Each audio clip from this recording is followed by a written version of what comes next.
You're listening to the Hustle Inspires Hustle podcast. Here, we'll help you unlock the secrets of entrepreneurship and self-development. This is your host, Alex Quin. I'm a full-stack marketing executive and global keynote speaker. Get ready to get real-world knowledge from top-level entrepreneurs and world-class business leaders. Hey guys, Randy Zuckerberg here. Hi everyone, it's Neil Patel, and you're listening to Hustle Inspires Hustle. This is the motherfucking CEO, Andy Frisella. You're listening to Hustle Inspires Hustle with Alex Quin. Become an authority and thought leader in your niche. Join a free private community of entrepreneurs and professionals looking to grow their business and optimize their performance. Get easy to learn resources and materials that empower your personal and financial success. Easily accessible for free on desktop and mobile app. Go to hustleinspireshustle.com/app to access now. That's hustleinspireshustle.com/app. Enjoy the rest of the episode. This episode is part one of a two-part series with co-founder of MPH Club, Liram Sustiel. What's going on, everyone? This is Alex Quin, and you're listening to the Hustle Inspires Hustle podcast. On today's episode, we have Lee from MPH Club. What's going on, Lee? Good, man. How are you? Lee, I've been wanting to have you on the podcast for a hot minute because you're one of the key factors to the development of my marketing career. Ever since I think we met when I was 18, and I officially started working for you when I was 19 years old.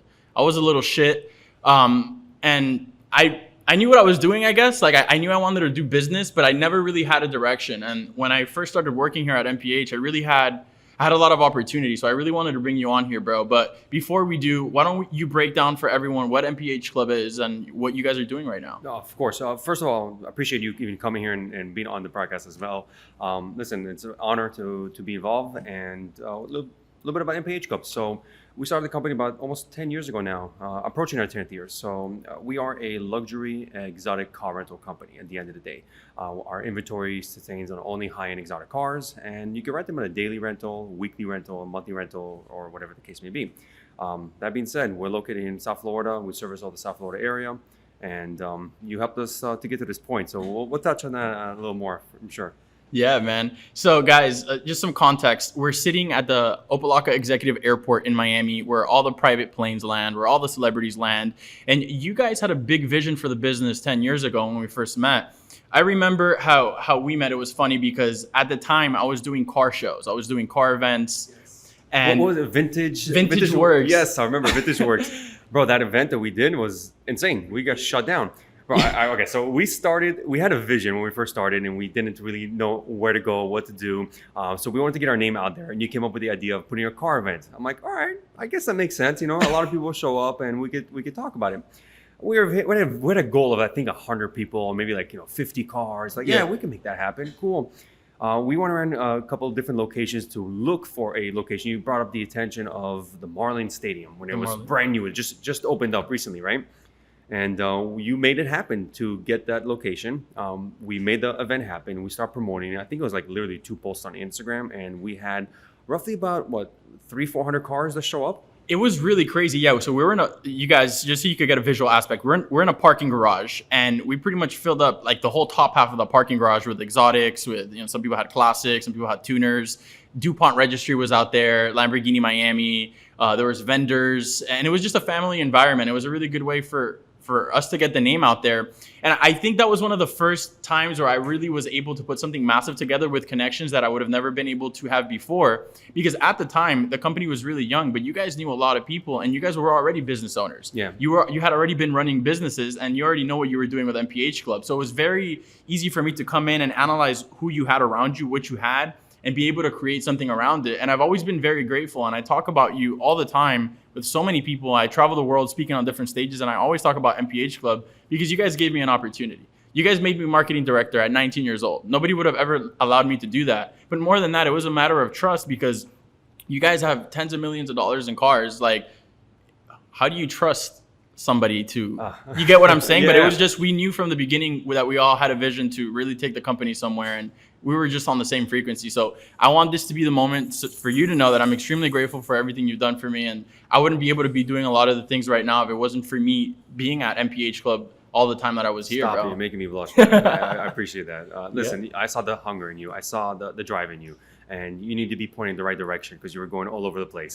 So I helped you make that happen. And I love that, man. I love you. You're an amazing guy. Yeah, brother. You did a great job. Appreciate you, man. So I really appreciate that. I was talking to my parents about you today because they were like, man, you guys did so many cool things together. Like we did events, we did photo shoots, we lined up cars in front of jet hangers. We got fined left and right because of the event. We had the police department shut us down. We were limited to 50 cars. We ended up with 350 cars. The fire department shut us down, and that was fun. That was a cool experience. I'm not gonna lie. So let me put you guys into perspective. So the first time I was doing an event, it was the Vintage Works. It was my first company.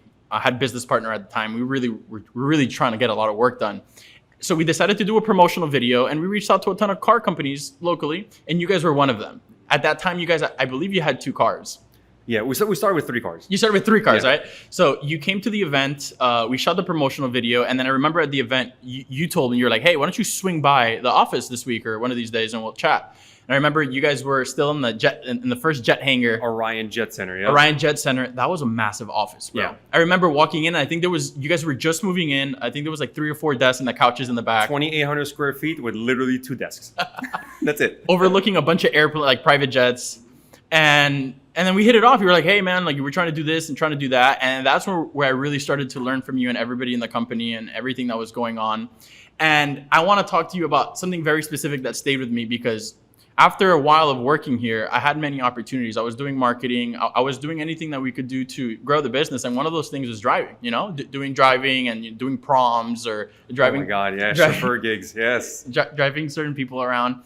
And that was a great opportunity for me because a lot of these people are people that have been able to stay in my business network to this day. Yep. And I would have never been able to do that if you didn't give me that opportunity. And that's something I want people to learn from because my guests on this, like my listeners on this podcast, a lot of times are people who are trying to start a business and are trying to get into bigger networks, but really don't know how to do it. And at the time I was the marketing director here, but there were side gigs for me to make extra money and I did it, right? But if I would have never accepted that, I would have never met a lot of people that I was able to meet. I wouldn't have an advertising agency right now because the reason I started an advertising agency and why this podcast exists is because the advertising agency got popular. I got popular and people wanted to hear about it. And that was inspiration from Jordan Zimmerman. Mm-hmm. And because of you, I met Jordan Zimmerman and I was blown away by everything that he was doing. I mean, I was driving him to close massive deals into his building and to his private jet and all these things. And it really lit a fire under my ass. I'm like, I like marketing. I've been doing this. I've been doing all of these things. I want to make a name for myself in marketing. And just like Jordan was many other people that I've been able to do amazing things with right now. Like we sat down, like Michelle and I sat down like 2 weeks ago and we went back and we tied you and MPH Club to all the amazing things that have happened to me in the last 10 years. That's awesome. And if it wasn't for me working here, I wouldn't be a public speaker globally. Because I met Gil from Luxury World Traveler through you. You introduced him to me. I met Anish with you. I met a bunch of great people with you, Billionaires Club. And I've been able to make great money with a lot of those guys. And had you never given me that opportunity, I wouldn't have been able to do it, right? So I've always told you, it speaks a lot to people to trust people who maybe are younger than them and are not ready. Because when I got here, I maybe wasn't ready. I maybe didn't have any idea what I was doing, but you saw something in me. And maybe I didn't have skill, but you hired culture and trained skill, which is very important for people who are just starting a business, for people that already have a business. It's very important to surround yourself with great people. And you've always been about collaboration. You've always been about being creative with the company. How many followers does MPH Club have now? On Instagram, I think we reached like 300 and something thousand followers right now. Verified too. You got verified. Yeah, we actually recently got verified. That was pretty cool. That was pretty cool. The YouTube has been killing it. Yeah. You guys now We've been focusing a lot on YouTube lately. Yeah, you guys have been interviewing celebrities, right? Yeah, it's a new show that we started, the Starlight Spotlight. We got Robert actually interviewing a lot of cool celebrities that land here, and we service them. And we ask them, sometimes they don't want to be in front of the camera. Sometimes they actually are cool with it. And we're like, hey, listen, we're going to drive you anyway. So is it cool if we just ask a couple of cool questions? And they're like, yeah, just let me know what the questions are, and we make it happen.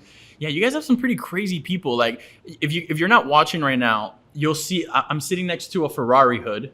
Okay, there's a hood on the wall of a blue Ferrari. What Ferrari is that? This is from a 458 Spider. Now, let me tell you a little background before you go on to the story. If we had this hood from the first day we opened up, I would have filled up probably 3 or 4 hoods of signatures from all the celebrities across the world. But unfortunately, we only took this hood in about a year ago. So there's maybe enough room for like 5 more signatures, and it's completely filled. Yeah. Just to name a few, you could see if you could read some of them. I'm seeing here for sure. Is that Romero Brito? Yeah. Rito. Okay. Steve Aoki. Mm-hmm. Osuna, is he on there? Yep. Anuel. Yep. Marshmallow. Dan Bilzerian. Dan Bilzerian. Floyd Mayweather. Floyd Mayweather, TMT right there. Yeah. 50-0. Wow. There's a lot more. But, There's a lot more. Yeah, like I said, man, if I had a couple of hoods earlier, I couldn't afford them in the beginning when we first started the company, but eventually, like a year ago, we decided to get one because honestly, like, dude, I'm not keeping nothing from all these amazing people I'm meeting. And the hood just came out of a conversation I had at the time, and it just popped up, and we finally got one. We start filling it up, and now I'm actually in process of talking about a second hood. Nice. Yep. Hey, I just wanted to jump in real quick to tell you about how to train yourself in organization, balancing your priorities, developing successful habits, and most importantly, having a better mindset. I'm giving free access to resources and materials on business management and self-development. Go to hustleinspireshustle.com/app to get access. That's hustleinspireshustle.com/app. Make sure to follow us on Instagram, Facebook, LinkedIn, and Twitter at Hustle Inspires Hustle. Okay, let's get back into the episode. Do you remember when we went to that airplane like scrap yard? Oh my God. And we bought like a bunch of shit to make like furniture for the office? That was a waste of money, but yeah, I remember that. There was a junkyard on the airport here in Opelika, and it was pretty cool because we made friends everywhere we go. So we met the guy who runs the junkyard, and we wanted to our vision was take a wing, but we realized how big of a wing it into a conference table, right? Yeah, we wanted to make a conference table, and we chopped off a small piece of a wing. It wasn't even the whole wing, and it was like I think 38 feet long. We had to get an 18-wheeler to move it. We chopped it off. We took the 18-wheeler. We found a guy who could actually make this happen. Then, long story short, we realized we're moving, so it's not going to fit in our new office. So we just let it go. We let the guy have it. It never turned out. But luckily, I found aviation furniture on Register Hardware. Yes. And they have some sick furniture. So we ended up buying furniture that looks like it, but it's not the actual wing desk that we wanted to build. But that was a fun experience. Guys, and a waste of money. A lot of these things that I'm talking about, I'm actually going to link them in the show notes, like the videos and the pictures and the different things that we're seeing. So if you're listening, go to the show notes, go to the website, go on our social media, and you'll be able to see everything that I'm talking about so you could get an idea. Another thing that's sitting right in front of me is a big ass picture of Lee driving a Bugatti, which leads us to an interesting story because shout out to Bankrupt. He made that happen for me. That's shout out to Bankrupt. He does some crazy ass art. Yeah, he also made that huge piece behind you as well. Yeah, the globe, the continents. Yeah, he did a great job. And shout out to Mr. Debonair too. There's a few grenades and a few rifles on the wall of art. These are people that we've come across during our entrepreneurial journey who are creatives, who have contributed different things to the MPH Club organization, and it allows for the company to thrive and always be creative. So we just talked about the hood. We just talked about the Bugatti. And the Bugatti is special to me because I remember, it was probably like a year in of me being here. I was probably like 20 years old. And we were like, fuck, imagine like MPH Club having a Bugatti one day. Mm-hmm. Oh. And we would be like, oh, imagine when we get an Aventador, right? Oh my God, yeah. And man, like we're here 10 years later and you guys have been moving Bugattis, Aventadors, like everything. Like you got your hands on everything. You made it happen. And it's crazy because there's a lot of car rental businesses in the United States, but not everybody has the reach that you guys have and the cars that you guys have. And I think that's why you guys attract a lot of the people that you attract to come shop here, because it's an affinity, right? You could get cars anywhere, but you can't get that experience that you get here just anywhere. You guys do amazing collabs. You guys did a collab with Jake Paul, was it? Yeah. That was pretty cool. Like his whole team was wearing your logo, your shirts. Yeah, we sponsored his whole fight, that last fight he did, and he's got another fight right now, actually, very soon, coming up. Yeah, that was cool. I remember I was watching Tiger King during the quarantine. Oh my God. And Doc, you guys did a video with Doc Antel's? Yeah, we went to his place, played with all the animals. What a phenomenal establishment he's got over there. It's insane. I've got a lifetime experience to hang out with tigers, monkeys all over the place. Bro, okay, so there's one scene that I will never forget. I'm in the yellow Urus in the back of his house, and he's like, I'm gonna bring the tiger out and want to take a picture with it. I'm like, all right, cool. And he's telling me it's a baby tiger. And I'm like, all right, this is not a big deal. I have a little dog, so I'm just comparing the two. He pulls up with this 250-pound tiger. And I'm like, that's not a baby tiger, bro. And the tiger, he opens the passenger door. I'm in the driver's seat. Tiger jumps inside like a normal procedure, and he walks right on top of me. He sticks his head out the window while he puts his paw, again, he weighs 250 pounds, puts his paw right on my nuts. I'm screaming, but at the same time, when I flinched, he stared right at me. We made eye contact, and I almost peed my pants a little bit. And immediately, the trainer just grabs him and sticks his head out the window, and we took a cool picture. And I gotta show you this picture; it's insane. But that right there was just a lifetime experience. Have you ever had a tiger stare at you when he's literally an inch away? When he's breathing, you feel the hot air from his mouth on your face. That was insane. Yeah, that was insane. That's a great experience. We had a crazy experience with lemurs with Lil Pump. We went with Juan. I remember seeing that. We went with Juan and Lil Pump and his manager and a bunch of people to Jungle Island, and they brought out a bunch of lemurs and baby monkeys, and animals were just great. Animals are really cool. I love that you have Blue here. If you guys aren't following Blue, by the way, it's Mr. Blue Dog on Instagram. Yep. It's Lee's dog. He's famous. He gets off private jets. He hangs out with Mayweather and whoever you may think of. He became a little mascot for the company. He became a mascot. But guys, outside of the celebrities and outside of the cars and outside of all that stuff that you may see online and you may find cool, the purpose of the podcast is to talk about work ethic. The purpose of the podcast is to talk about great relationships and being able to build long-term relationships. A lot of the time right now, people want instant gratification, and we've talked about that on the podcast before. I've known Lee for the greater part of probably 10 years, and we've always found a way to help each other out. You've connected me to so many people, I already lost track. I've done the same in exchange that I've already lost track. I remember last year we were in Bali speaking at a conference. Michelle and I and some other people from the team, we went out there.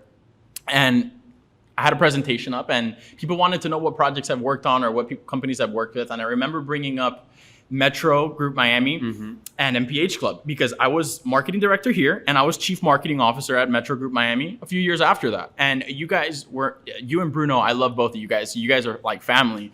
And it always makes me so happy to see the shit that you guys do together because you guys are both fucking crazy, bro. Yeah, they're amazing designers, by the way. Wow. Yeah. Bruno's out here designing for the Miami Heat. Bruno's had stuff in the White House. Bruno hangs out with LeBron and Dwayne Wade. And you're on that same vibe. And you guys designed some crazy ass cars. You guys designed some cars for Steve Aoki, Marshmello, and I forgot who else. We've done so many again, but like Steve Aoki was the biggest one. We've done a couple of raps for his new albums that he dropped, or for Ultra when he comes for Ultra and stuff. I think I always talk about relationships, right, and partnerships because you felt like, so you have your cars, you have your clientele, you saw the potential in Metro. Metro's able to wrap cars. You guys are able to advertise. Steve Aoki's able to, get his hype and advertise his album. Like all of these partnerships are totally doable for people. You just have to find the opportunities, right? Maybe you don't have the car. Maybe you're not Steve Aoki. Maybe you're not this famous person, but what if you're the person that found a way to connect the dots? Yeah. Right? What if you were able to put out a proposal or connect 2 people or connect 3 people that then flourishes into something beautiful? And I think that's been one of the key successes of MPH Club is being able to do that, being able to give people the opportunities. Like before we started recording this, you reminded me of a project we did with Juan where we wrapped the front of a Lamborghini Gallardo in like clear coat. Clear coat, 3M clear coat, and then he's an amazing artist, and he just went ham all with over Sharpies, was it? Yeah, like a whole bunch of Sharpies. And it was cool at the time, but today I will never do that. Yeah, I mean, at that time we were just trying to think outside of the box, but I think you created a standard in the car industry. Yep. Right? Because I remember when we first teamed up with CRM Jewelers back in the day when CRM Jewelers was like 3 months into business. Yes. Now they are fucking huge. Yep. And we were shooting like watches on trays, on steering wheels, on we had a wheels. viral picture.